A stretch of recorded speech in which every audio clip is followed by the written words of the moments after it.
the website where you can also see the previous BTGCs. Okay.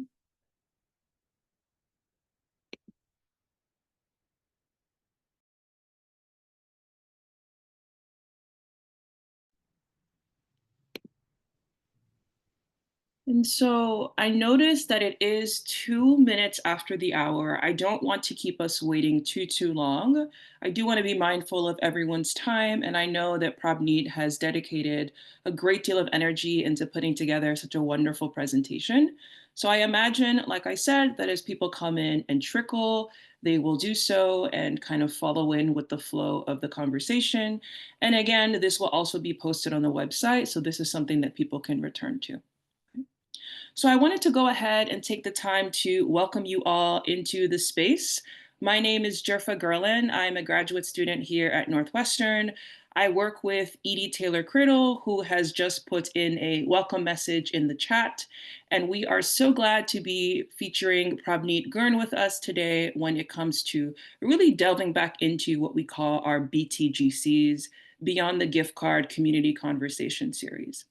So the slide that you see here that Edie is showing is one that really discusses the kind of areas, or we call them pillars, that really ground and support our work and bridging the gap between local community-based organizations and oftentimes the clinical and academic institutions that wish to pair up with them.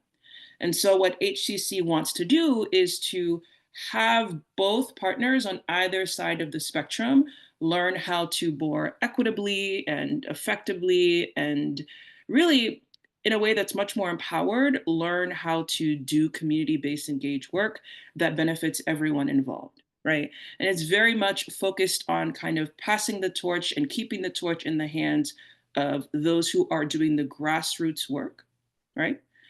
And also making sure that that knowledge is generative, right? So hence having these kinds of conversations, making sure that they're recorded so that people have access to them, posting them accessibly on the website, and including, like you'll see here today with Prabhneet, a rotating kind of list of speakers and guests who can come in and share their insights on any one of these key focal areas. Okay. Edie, is there one more slide you wanted to share before? Okay. So this is a summary, just a quick nod to what I had mentioned about what grounds the work that we're doing with the BTGCs, Beyond the Gift Card Community Conversations. One of the things that we are really going to be focusing on in this particular conversation with Prabhneet is the third bullet point, and helping prepare CBOs and FPOs, FBOs being the faith-based organizations, to learn how to really take the lead in steering community-driven, equitable, community-based, and centered participatory research. Okay. Okay. Edie, is there anything you wanted to share with folks before I introduce Prabhneet?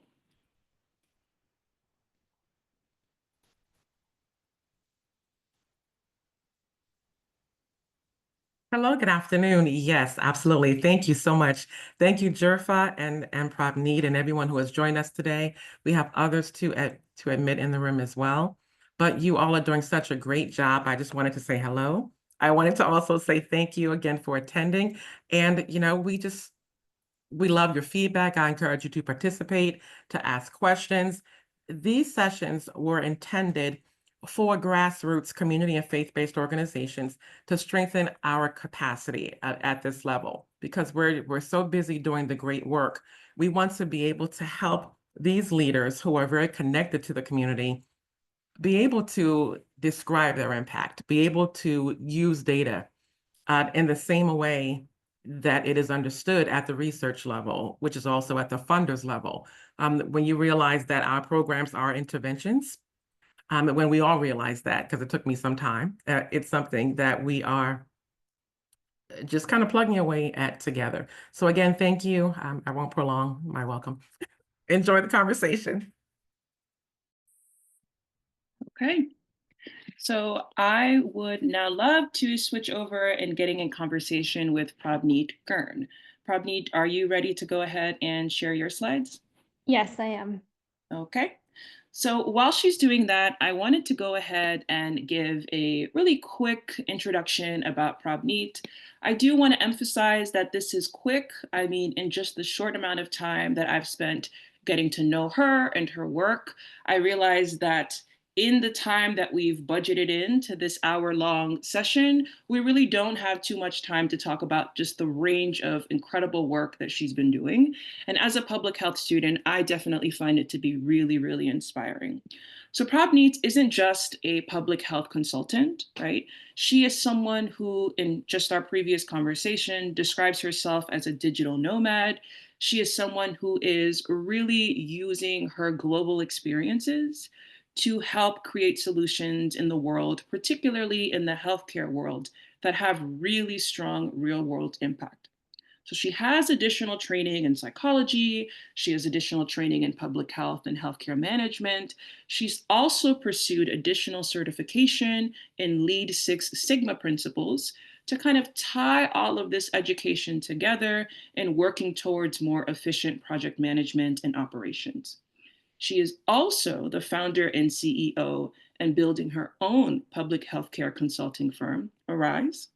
While she's currently based in Phoenix, again, going to the point of her digital nomadism and her global experiences, she has worked with nonprofits, academic institutions, healthcare centers, state and local health public departments, public health professional agency accreditation programs, you name it, all around the country in terms of wanting to help them support strategy and develop strategy that continues to support their organizational mission. So the aim, generally speaking, is twofold.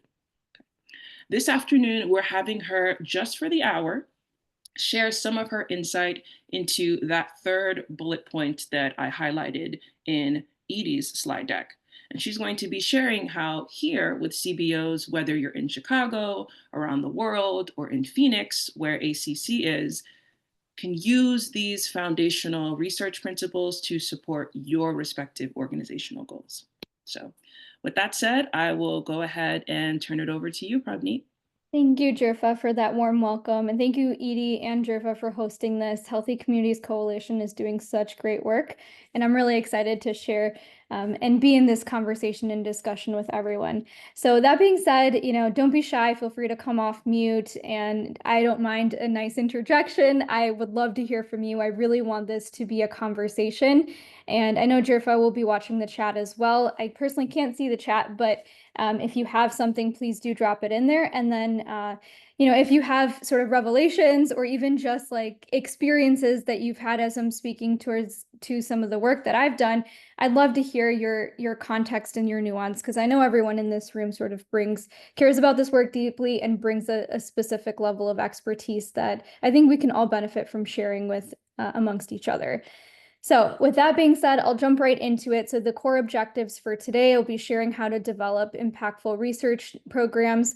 We'll then move into how to translate research into actionable strategies, and then tie it off by giving some quick tips on how to build effective research partnerships. Jerva, just confirming here. Can you see my screen? Yes, I can. Is anyone in the room not able to see Prabneet's screen? No? Okay, I think we're good. All right, thank you. Okay, so Jerfa already did such a nice job introducing me, so I won't belabor this part, but I'd love to share a little bit more about my why and who I am as a person as well, to kind of just give you a little bit of context of who I am. I was born and raised in the Chicagoland area in Des Plaines, if you're familiar with the northwest suburbs. I lived in Chicago proper for about 8 years, working with community-based and faith-based organizations all across the city, from the northwest end to the south sides, you name it. Also going into Northwest Indiana. I'm a first-generation Punjabi American, so I grew up in a multi-generational, multilingual household, and at one point there were 30 of us living in one house together. And so as you can imagine, community was always central to how I grew up, and it's part of my story and something I carry with me forever. And so as Jerfa mentioned, I'm a digital nomad as well. I spent the last year sort of traveling the world with 25 strangers from all across different industries industries. We co-worked together and we worked with grassroots level organizations and had really positive experiences all across continents as well. And I think some folks in the group are also folks I've met in my travels. So that's really awesome to see. So welcome. And then I am from Chicagoland, but I'm currently based out of Phoenix. I'm visiting Chicago for the next 2 months. So if you're local, please feel free to drop me a note. I'd love to meet up in person, have a coffee, or just grab some dinner sometime. All right. So we already kind of walked through this. These are some of my past key partners. I've worked with everyone from community health centers to nonprofits and community-based organizations. I've also worked in the social impact investing space. So I worked with foundations and government agencies, specifically the Chinese National Advisory Board, working on various initiatives surrounding social impact. And for Arise Care Consulting, we primarily have 3 different service lines. I share this today because I think it provides really important context to our conversation and so that you can get a flavor for what type of work that I do on a daily basis. So we do strategic planning with community-based organizations. We've done resource development, so that can look like capacity building, everything from curriculum development to facilitating and developing workshops and trainings for professional development for staff, primarily in the public health and healthcare spaces, but we've done work sort of across the social impact spectrum. And then also program evaluation, which is what we'll really be diving into today. So I often come in as an external, non-biased evaluator to help organizations really cut through sort of that noise and understand where their programs currently are, how to sort of choose a different evaluation approach and method that would work best for the communities that they're intending to serve, and then also figuring out what those next step recommendations could be. So kind of painting the full picture of what a program evaluation can look like and what to do next. So quick roadmap for today. These are sort of rough timings, but I want to again make sure that it's not just sort of me monologuing. I really want to have a meaningful conversation with everyone in the room here today. And so this is sort of just a quick snapshot of what we'll be discussing. So first, I'll go a little bit into crafting meaningful research questions, and then we'll talk about how to design evaluation metrics. I'll share a real-world example from an organization that I've worked with on developing and sort of designing an evaluation approach that spoke to their specific community members and then going on a specific subset of their community members. And then we'll talk a little bit about how to implement research findings. And we'll wrap with some quick tips. I'll share some tips around how to build meaningful partnerships, and especially with organizations who are doing values-aligned work. And we'll wrap with some quick key takeaways and open discussion as well. So I've had some time to sort of think about this presentation a little bit, and I wanted to give actionable feedback and takeaways for everyone. So one of the things you'll see throughout the slides is this green box at the bottom, which are checkpoints that are woven throughout the entire presentation. So they're quick tips that you can go take back, and also bias checks so that, you know, we can acknowledge that everyone has bias. That's okay. We all have it. But I think there's a lot of power in understanding what those biases are, being able to reflect on them, and then being able to move and pivot accordingly as well. Okay. Jump right into it. So to start off, let's jump right into a question. So I'm curious, what research question matters most to your community? I'd like to sort of get an idea of what sectors are represented today, what kind of work you're doing in your communities, and what you currently care about. So you can scan the QR code, or you can join at menti.com here, and I've got the code listed here. But as you're doing this, I can also go ahead and open up the Mentimeter in a different tab here, and then we can look at the results together live. Thank you, Jerva. Okay, there we go.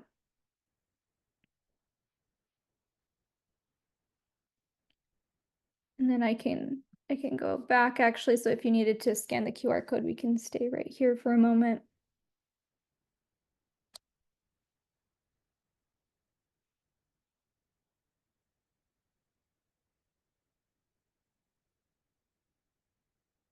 All right, jump back.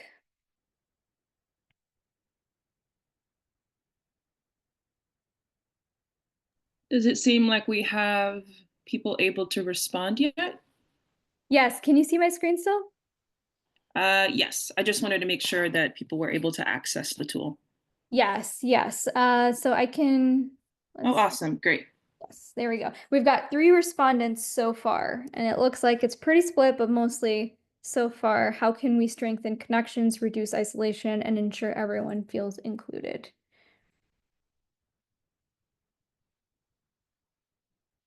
I'll give it one more moment here.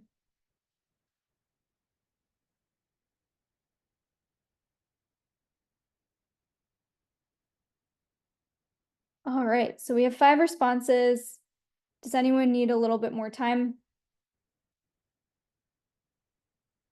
I can't see the Zoom meeting, so I'm not sure how many folks are in the in the chat. No, no, I don't see anyone making any comments in the chat. Mhm. Uh, are there any one of these points, or is there any one of these points that you think stands out in particular? I know that you've kind of highlighted the division between the 2 or 3 points, and then noting that there are some people who are really emphasizing the point about strengthening connections. Any others that kind of stick out to you? Yeah, it looks like 20% of folks who responded said, how do we create good jobs and financial security for local families? And then also, what programs help our children and teens thrive in school and beyond? So, very interesting responses, mixed, but it seems like mostly everyone is, the majority of folks, 60%, are really in this piece right here. That's really interesting. So, we'll jump right back into continuing. Alrighty. So thank you for answering to that. And, I'm always curious to hear what matters most to you as community members so that we can kind of shape that conversation as well moving forward. All right. So how to craft meaningful research discussions. So I always recommend start with the community needs assessment before you even think about developing a program, a service, or an intervention.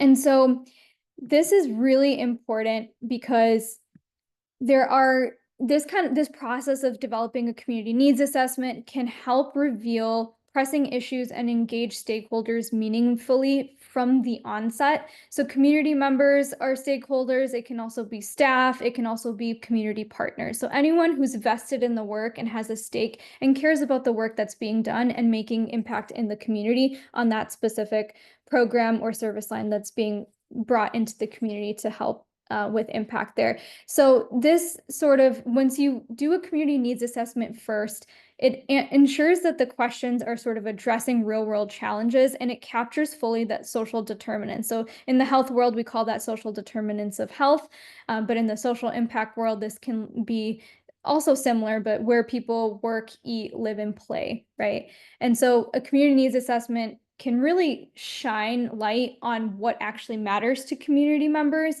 And so that can help shape the program and the research questions so that it's not disconnected from what people actually want, right? And so some of the methods that can be used are conducting focus groups. So I've often in the community seen this being called community conversations or listening sessions. So there's a small cohort of individuals may be invited to share some of their perspectives in a small group format.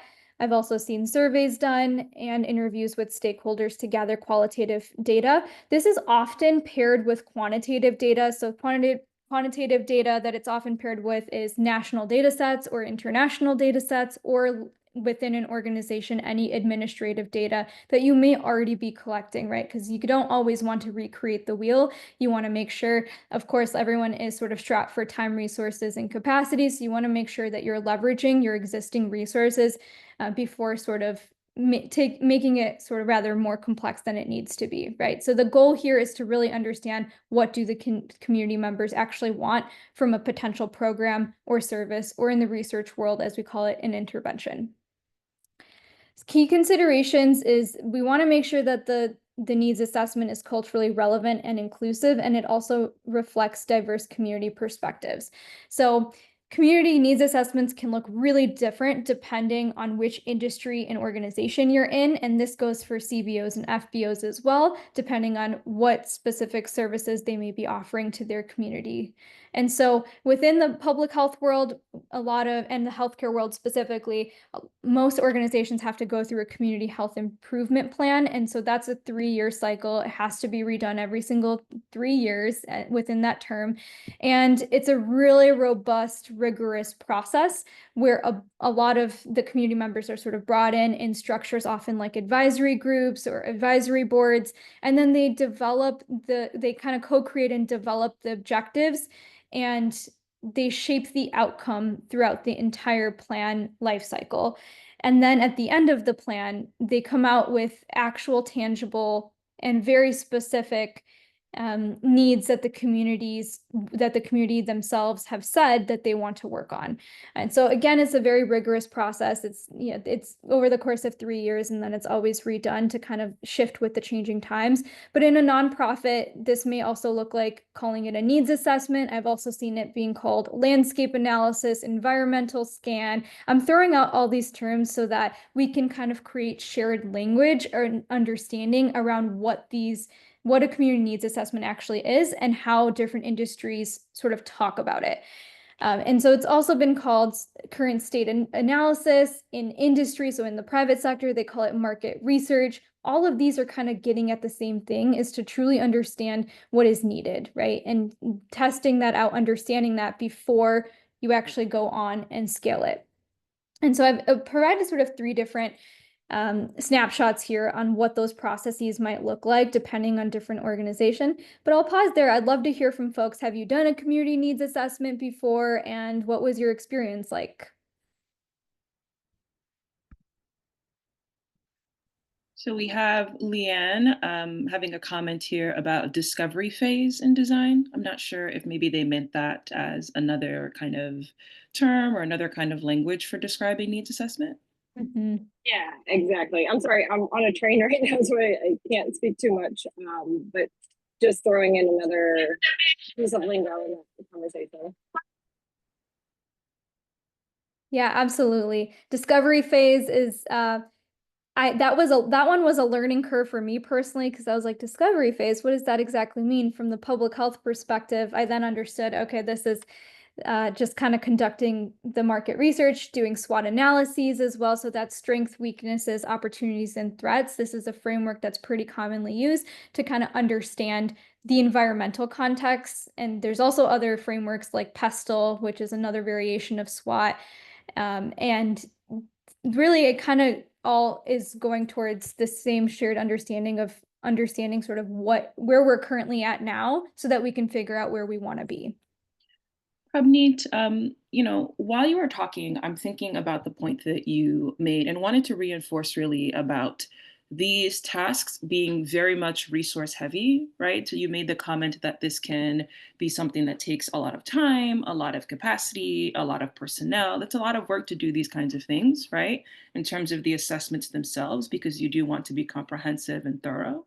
And then when it comes to actually doing the improvement plan, right, that's another, multi-year, 3-year investment, right? For people who maybe are not used to that kind of work, or are maybe starting to get used to or interested in that kind of thing and wondering, how can I, as a beginner, really get my toes wet in that? I do want to go ahead and drop in a link in the chat actually from the CDC. And so this is a link that I'm sharing that provides just really high level, really, I think, easily accessible. There are no paywalls here with any of their links, that kind of really summarizes exactly what Prabhneet was talking about when it comes to talking about the community needs assessments and how we move from assessment to implementation, planning, evaluation, reassessment, you name it. So how we continue thinking through that cycle, right? So I went ahead and put that link in the chat as well. It's a static link. And so if people want to check that out while they also maybe return to the presentation, I think that'll be helpful to pair those 2 resources together. Thank you. Yes, thanks for sharing that. And, I can send a copy of the slides as well. I've also hyperlinked another resource here as well for community needs assessment that I typically use as a nice framework. It is very long, I will preface that, but it's a nice read and it's very informative. I find that if I read it every 3 months or so, or it kind of sparks something new in me, and there's always sort of growth and learning to be done there. So yeah, thank you, Jirfa, for sharing that resource. So I'll go ahead and move us along. Once you've sort of done the community needs assessment, it's also then important to define specific impact-oriented questions. So when forming your research question, it can also look like forming a goal. So ensuring that questions are SMART. So what does SMART mean? It's specific, measurable, achievable, relevant, and time-bound. And then also focusing on the impact and not just the outputs, right? So a lot of folks, they sometimes I often see that we get kind of stuck at this piece of how to measure impact. What does that actually look like? And my suggestion and advice is always ask the community members to define what success would look like to them, right? So asking them initially in those small group formats, whether it's listening sessions or community conversations, ask them in an ideal world, all factors not considered, but in an ideal world, what would success look like for you? What is the ideal state that you want from this specific program or intervention or service? And so asking that question does a few things. It creates psychological safety, right? Because community members feel that they're being involved early in the process and they're not just being sort of extrapolated upon and tapped into only at certain points, but they're actually the ones that are defining from the onset what success will look like and what that might.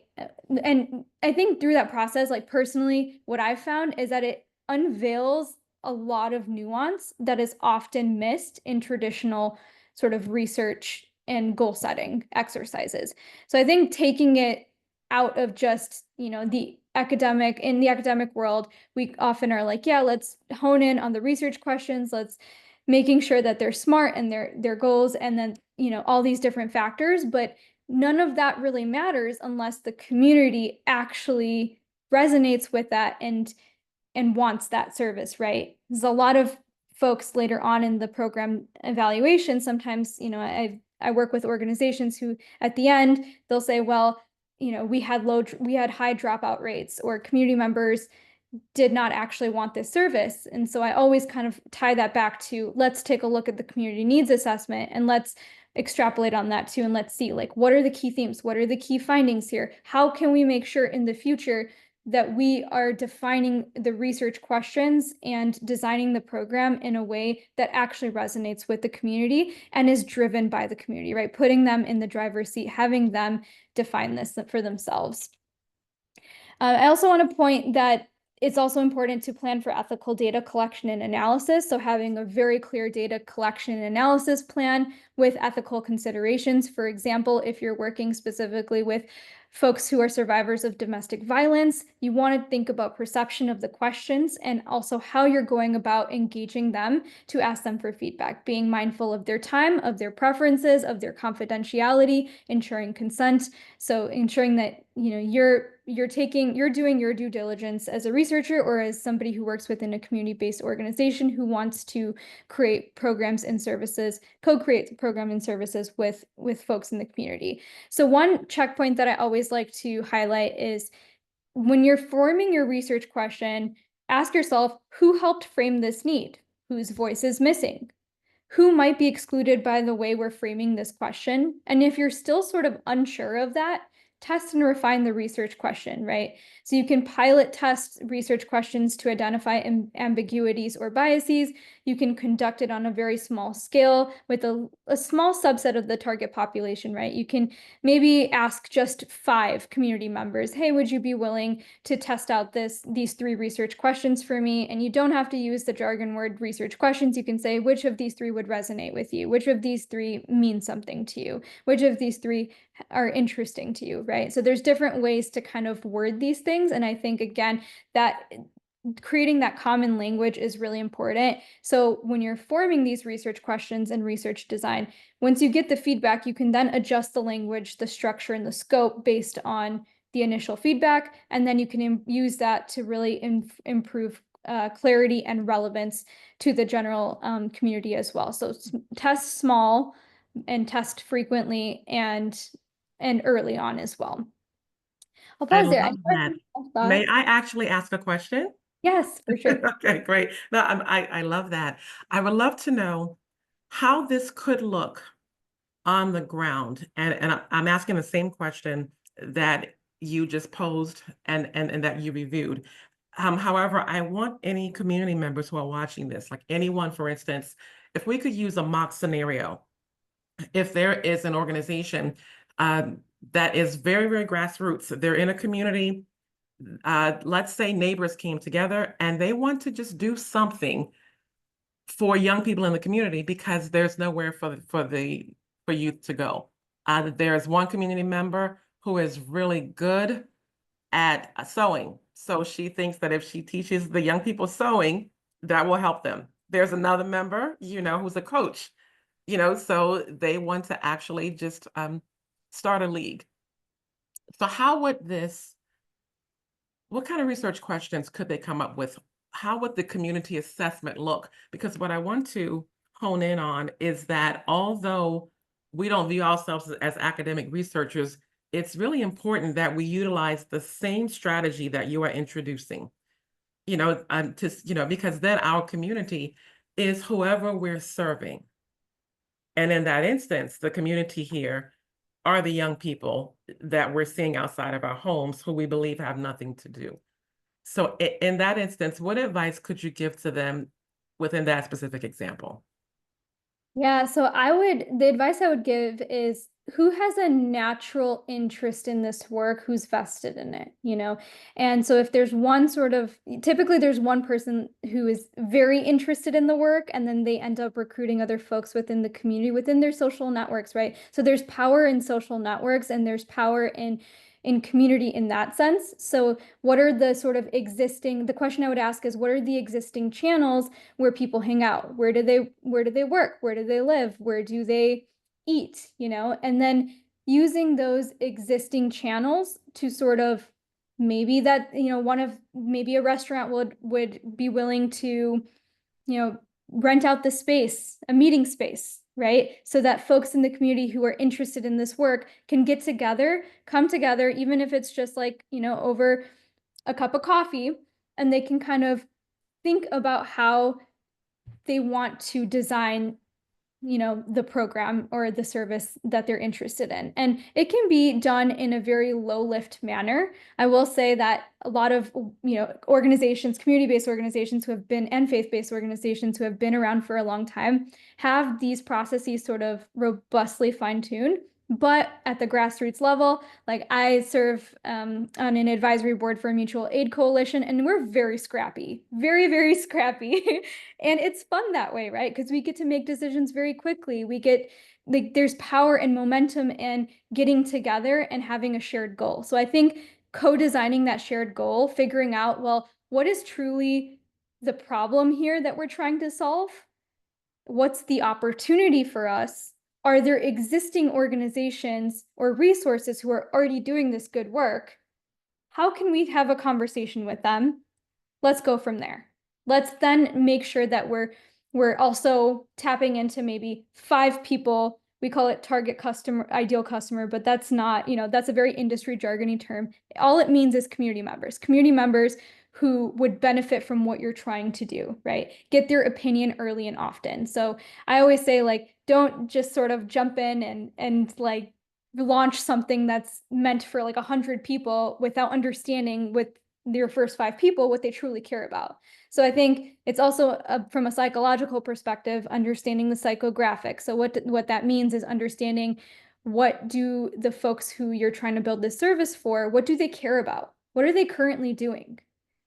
What's the ideal state look like? So if they went through your service, your program, how would it look like sort of on the other end of it, right? Once they kind of go through the program, well, what are the benefits to it? Is it a high lift for them, right? Like, is it burdensome? Are you asking a lot of them, right?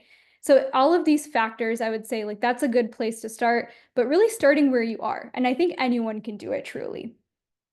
Absolutely. Thank you so much. And so basically I also hear you saying, to go out and talk to the young people and see what they want in that particular instance. Thank you. Yeah, and I'll tell you, they're hanging out on TikTok and Instagram and not really so much any of the other like public spaces anymore from what I've seen, but a lot on Facebook, TikTok, Instagram. So that's a great place to start. You can run a $5 ad for a day and target them specifically. I've seen this done before. We do it with health communications campaign. You can drill down for like 18, maybe like 15 to 18-year-olds in a specific zip code, and they'll respond back because they're already scrolling on Instagram. And then there you go. You have your data. You never even had to interface with them for them. It was just a normal part of their day. And they just went on to keep scrolling, right? So there are like very low lift ways to do this as well. All right, cool. I keep us moving because I know we're at 37 here. So common pitfalls and how to avoid them. So I won't spend too much time on this, but these are sort of the main things I've seen. And as I'm going through this, I'd love to hear from you. Like, have you experienced any of these pitfalls? And if you have, that's okay. I just want to reassure you, we're here to learn together. And so one of the things I've seen is vague or broad questions. So, an idea needs to be specific. It needs to be niche down, right? So questions like, how can we improve community health? That's a great question. It's also a very loaded question, and there can be very many different outcomes for that, right? There's different ways to go about it. So I think being more targeted and specific is important there. So instead of asking, how can we improve community health? Drilling down, again, using that SMART technique. What are the key barriers to assessing or accessing mental health services for youth aged 12 to 18 in this specific community? And it can be by zip code, it can be by neighborhood, it can be by all sorts of different, so community can be sort of drilled down to be very many different things. So I think just drilling down on that is important. Another common pitfall is biased or leading questions. So making sure that when you're asking community members for their input, you're not leading them to an answer specifically or trying to keep it high level to assess it in a non-biased way. So instead of asking, why do you like A or B, say, how do you perceive A versus B? And so this small tweak can have a huge impact on the validity of the data itself, and honestly can help you move forward in a way that's a little bit more in tune with the realities and not just your aspirations around what you want to do. And I think like being rooted in that reality is really important. Um, overlooking stakeholder input. So again, making sure that you're co-creating questions and you're really connecting back to that real world challenges and those contexts and making sure it reflects that from the community members' perspective by engaging them early and often. And then measuring outputs versus outcomes. So in short words, this is, a lot of pitfalls I see is like organizations will say, this is the number of services, or this is the number of workshops, or these are the amount of participants that came. And while that's great, we also want to know the impact of it. What changes in participant knowledge or behavior were resulting from this specific program or intervention. And the way you can do that is maybe even sending a quick 2-question survey before, then sending a 2-quick-question survey after the program, and then sort of comparing those two and seeing what the change was. So I'll pause there. Has anyone experienced any of these pitfalls or different ones? And you can feel free, like Leanne did, to unmute yourself or drop it in the chat, and then I can read it out aloud if you have something you'd like to share.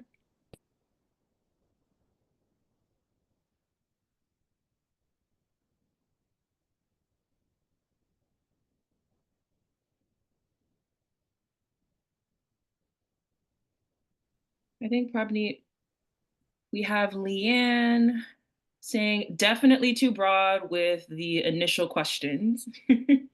So she's co-signing that. Yeah, that's a common one because it's hard, right? If you niche down too much, you also ask yourself the question, well, do I have enough people who are interested in this service or program, right? So there's a balance in everything, and I can see that that's a tough conflict to think about for sure. But I think once you drill it down, then everything becomes easier. The messaging becomes clearer. The sense of community folks feel amongst each other also becomes clearer as well as they're going through the process. The other thing that I was going to add, Prabhneet, is I really want to uh, kind of co-sign the way that Leanne did to your first point on your fourth point. So measuring the outputs instead of the outcomes. I think, especially in my world as a student and someone who's like writing grants and things like that, it is very much kind of the norm, or has become the norm, where it's like, you said, okay, to describe the impact, we had X amount of people, to your point, right, sign up, and here's how much of them actually came, and here's how much of them actually stayed on to the end. And I think particularly certain organizations, or even like, certain kinds of groups of people like funders, right? That is the kind of data point that they're really looking for, because it is more like easily quantifiably captured, right? But to your point, I don't think that's not useful, but I do think we could think more intentionally about how to pair that quantitative and qualitative data together to get a more nuanced and yet comprehensive kind of sense of how things ended up impacting the people that we're working with as a whole. Great point. We have one more person in the chat. Yep, we have Leticia saying, I co-lead a statewide membership association. Would you suggest the same guidelines to survey our membership? Statewide membership association. What type of membership association? So it looks like the acronym she's with is It, IL. Oh, I'm sorry. no, it's okay. I co-lead a statewide community health worker association. And so we're oftentimes like they are partly our bosses, right? But while we are in the field and doing some high level work, a lot of our work depends on their needs and what they would like to see to better help them do a better job in the communities that they're serving, but also, craft, appropriate advocacy strategies or other strategies that'll grow and sustain the workforce in the state of Illinois. So we are always curious about their thoughts and their feedback to kind of help guide our strategic planning. Yeah, and that's a great question. I think yes, the short answer is yes. I think that the same guidelines to serving membership are relevant for sure. I think the way that it would differ a little bit is within specifically communities. You can do polls, right? For very quick feedback. And so because they're already in the membership and they're constantly interacting with your content all the time, it's not like you're outsourcing, you're finding community members, bringing them into the process. They're already part of your, from what I understand, they're already part of your membership, or they're already community health workers or interested community health workers who are coming to you for those specific resources. So I think just kind of polling, for example, if there's a training, one topic of a training, but there's 3 different variations of it that you can put out, pull that, before you create it. And it could be very quick. You could even use ChatGPT to help you develop the poll these days. And so you can say, I work with XYZ. This training is meant for community health workers. How can you help me capture in a poll format with 3 to 5 different options, come up with course titles, give me, bullet points for the objectives that would be covering each, and then put that poll out. And then for those who, what I've done is for those who respond to that poll specifically, let's say like one of the course titles gets like 50% of all respondents. They were like, oh yeah, this one resonates, right? I want to see this course being developed. Well, so then you look at who out of that 50%, you take a look at who responded, right? And then you reach out directly to them. So you can direct message them on the platform if you have like, you know, a messaging function in there, or email them or LinkedIn or whatever it is. And then you can follow up and say, hey, I saw that you were interested in this specific course title. Would you mind taking a look at the outline of the course outline, you know? And so this is like a good way to co-create that and making sure that by the end of it, you're not pouring all the time, resources, and energy into creating something that they then come back and say, well, this is not actually what we want, right?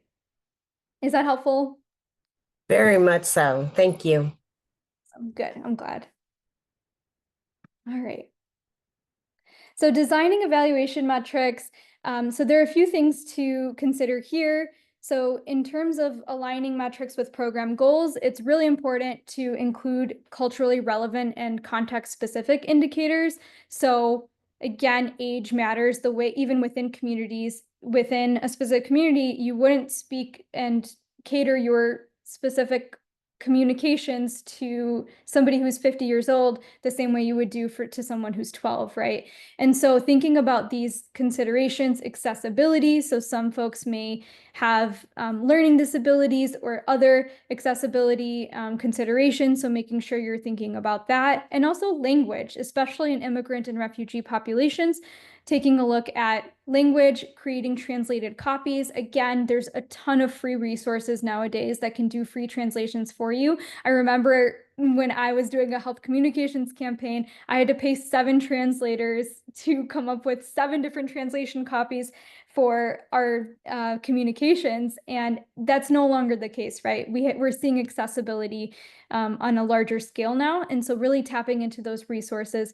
And if, you know, a survey needs to be translated, making sure that you're taking that into account as well to really reflect the community demographics. And if you're not sure of the community demographics off the top of your head, there are data sets available where you can drill down by demographic and zip code.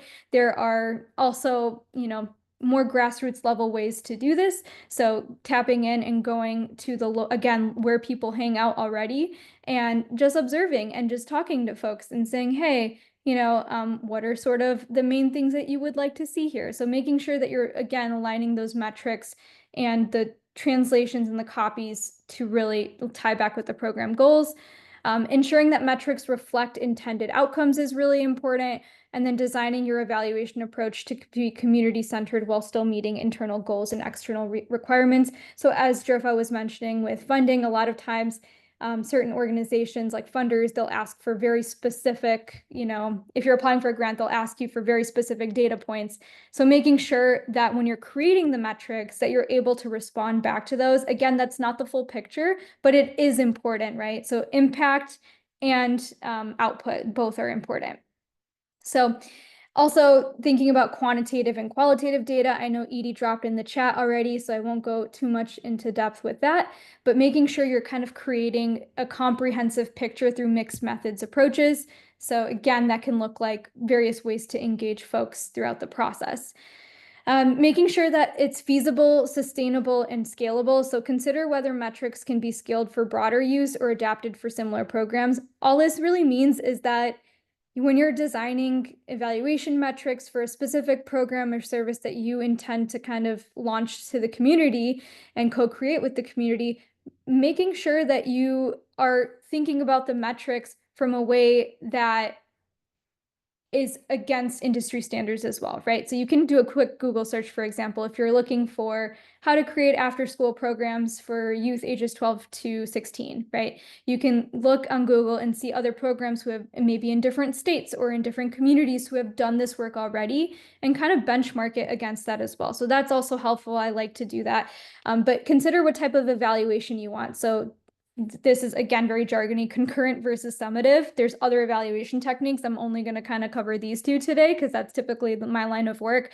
But with concurrent, that all that means is, are you planning on evaluating the program sort of during the program in the spirit of continuous improvement, or are you going to you're going to run the program, you're going to stop, you're just going to evaluate it at the end of the program? And there's pros and cons to both, but I think just thinking about that before you begin is really helpful, because then it can kind of help you figure out operationally how you'd want to sort of launch that. So in the same example we were using in creating after school programs, do you want to launch a 3-month program, and at month 1, month 2, and at month 3, send a quick survey to the community members to gauge how they're responding to the program and what they like and don't like? Or do you want to wait till the end of the program and then send out just one comprehensive survey and get their feedback, or just have a feedback session or listening session at the end?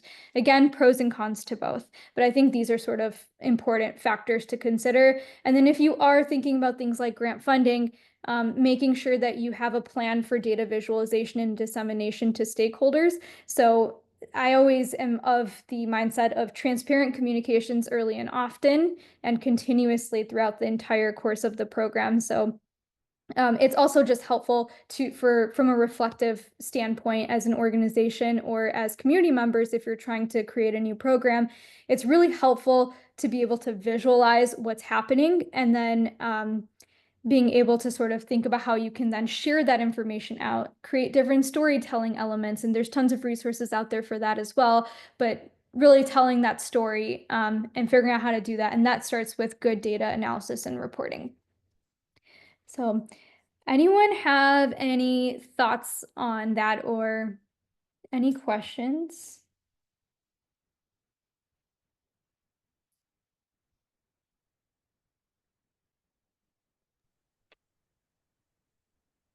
Okay, going. Hearing none, I'll just keep us moving, as now we only have about 8 minutes left. So this is a real life example. I worked with a community-based organization who were serving youth with mental health and substance use experiences, and they asked me to sort of help them create a participatory approach for an evaluation for an existing program that they had. So what does that mean? Participatory approach simply means that you're actively engaging stakeholders within the design, implementation, and the evaluation of the program in service, or again, another word for it is intervention. So what we did is we came up with a bunch of different sort of engagement techniques throughout the evaluation. And we did this because we knew that the specific youth that we were working with, again, had mental health and substance use experiences, and some of them also had certain accommodations that we needed to take into account. So you can be really creative about this. And again, you can be scrappy about it as well, but don't be afraid to kind of experiment with this and think about things that are sort of outside of the traditional format of just focus groups or surveys as well. So I won't go through all of these, but the one that I really liked that I think also was well received from community members was interactive Jamboard and visual feedback tools. So similar to how we did it with the Mentimeter at the beginning of this, our meeting here today, I pulled up a visual, and it was a collaborative digital whiteboard where everyone could sort of scan a QR code and then give their feedback anonymously, share their thoughts. And this really helped also allow those folks who prefer nonverbal communication and those visual learners to see the data and co-create the data in a unique way and in a low lift way as well. So, question for you all: which method of engagement would provide the most authentic and accessible feedback for you, and what might resonate within your community?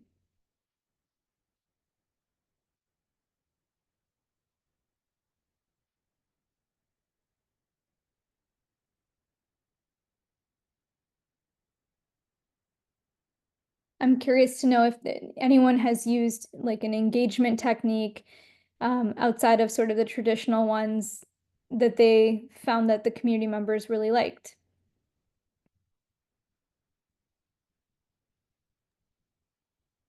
I bet people might still be thinking about this, but I wanted to jump in really quickly and say I really appreciate you really emphasizing the point about being creative and how you use technology, right?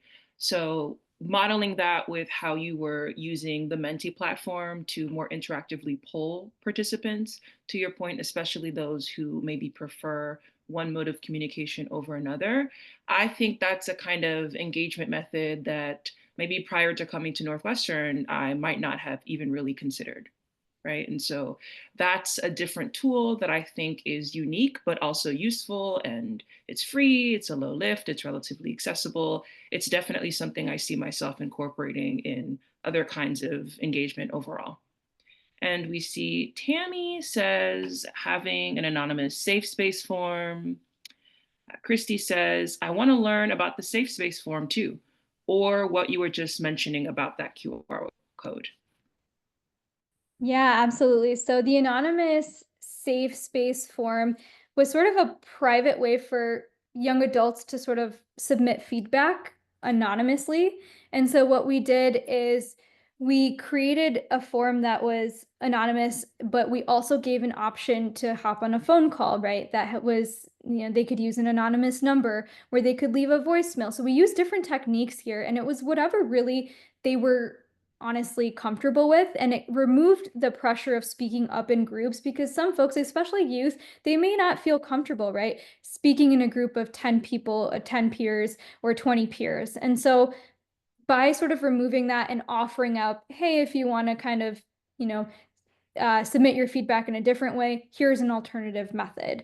And again, it really helped with that psychological safety element. And it also helped address things like power dynamics, right? So it was peer-led as well. So we had other youth sort of design that piece of it. And we said, okay, what would be good for you? And they said, well, we could do like voice notes, or we could do voicemails and set up an anonymous line. And so this was something that, again, was creatively designed kind of in the moment, in the spur of the moment. But I think one or two folks had ended up using it, but it was pretty well received. And then the QR code, so that was on using a platform called Mentimeter. So it's interactive. It already generates the QR code for you, so there's no manual sort of entry that you have to do. And if you're interested, Christy, I am happy to hop on a one-on-one Zoom call with you sometime, and then I can show you how to set that up as well, if that's helpful. I did want to say that we do have a hand raise from Tashiana. Yes. Hi, I'm Tatiana. I'm based in Cleveland, and one of the topics of conversation, one of the things that we deal with here is around digital accessibility and just that digital divide. And so I like the way that you have here just flexible in the methods that are used, because everyone isn't as tech savvy or has the access to tech when you think of QR codes and forms and things of that nature. And one of the projects that I worked on in the community, the majority of our participants were older.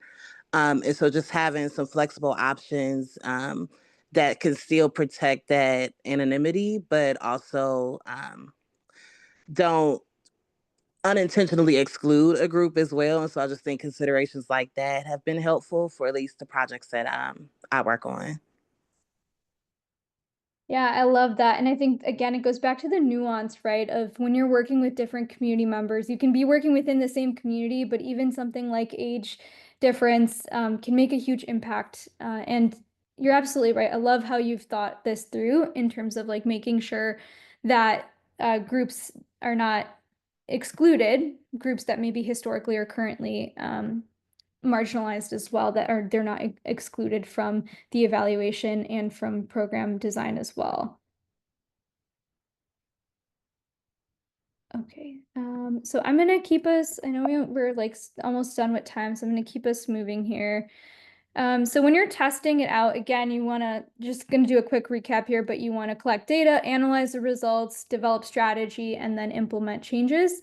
And I typically use, again, we talked about this already, the PDSA cycle, so developing iterative feedback loops. So this is just planning something, then actually doing it, setting it, and then acting upon it. And when you're thinking about, building partnerships, I think it's really, there's a lot here, but I think it's really important. And Tashiana, to your point, having simple free tools for data collection. So if that means, making it accessible in different kinds of ways, ditching the QR code specifically, and not having electronically, but actually having paper format, surveys that they can like fill out with a pen and paper. I think that's also underrated and should not be overlooked. But I think, again, it's important to sort of engage stakeholders early and often, build an evidence-informed culture. So making sure that within your core group of individuals who are trying to create the program or service, that you're talking amongst each other about how best to sort of collect the data and then also store the data and look at the data as well, so that you can kind of communicate that out. And again, if you are looking for funding in the future, you can use that for that aspect. But it's also just kind of good practice as well, so that you can have something to reflect back on. And then I am always a huge advocate for forming effective research partnerships.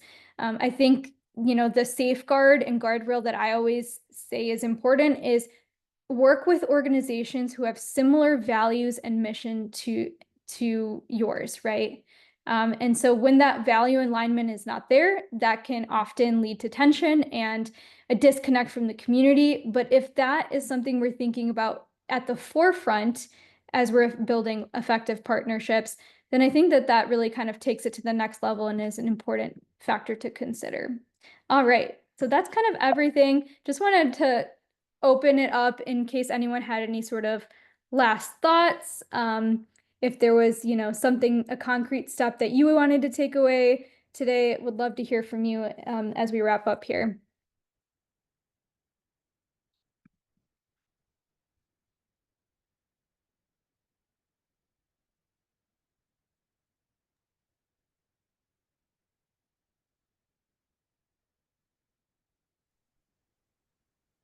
I see a few in the chat as well. Thank you all for joining us today.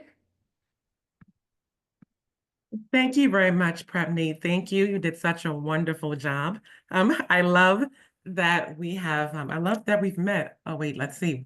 Okay, we have someone, I think they're rejoining, someone I just let in the waiting room. But again, this session has been recorded and it will be posted on the website. I want to share my screen for a moment.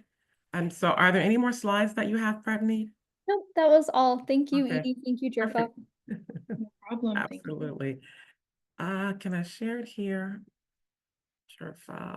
Let's see. From current slide. Okay, maybe I can. I'm sorry, guys. Let's try.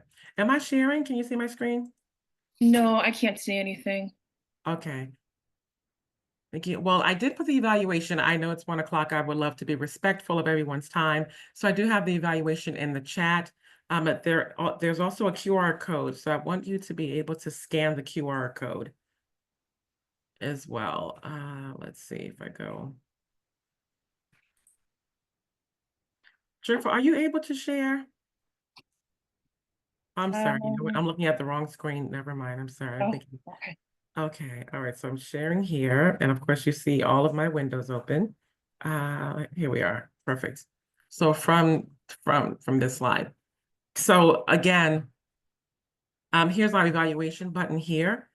All of us are volunteers. I don't know if we started out with that, but we're all passionate about this work and we absolutely want everyone to just help make our communities safer, make them healthier. We want to ensure that grassroots organizations understand, again, that you are researchers. While we're not academic researchers, the work we're doing, we're gathering data, we're impacting lives, and we understand that better than anyone else. So I think the only way to make this a win-win is when we partner. I'm very appreciative and honored to have partnerships with students like Jerfa, with researchers and consultants like Prabhneet as well. So we are looking for others who are interested in joining. There is a link here to volunteer if you're interested in serving on the Research Advisory Council or in presenting your own Beyond the Gift Card conversation around one of the 4 pillars. I'm not sure, sorry, of what happened. And again, any donation is welcomed. No donation is welcome. You can volunteer your time, but the evaluation is here. Please make certain that you help us collect data. Let us know what we are doing well and what we can do better. Great. So again, thank you very much. Any last words, Prabhneet, Jerfa, anyone else? Thank you so much to everyone who came, and thank you so much to Prabhneet for taking all of the time and effort that you did into putting together something that was so comprehensive. I mean, like I said in the beginning, there's no way that an hour would have been enough to really listen and kind of take in and absorb all of the information and insight you have to share. But I think this was just a beautiful beginning, and it's going to be a resource that other people can continue to turn to. So thank you for that work. Thank you all. Have a wonderful day. Thank you. You're welcome. Bye-bye.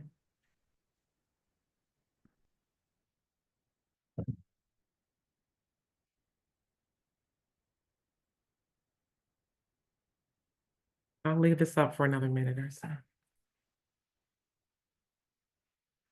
Thank you again, as always, Jerfa.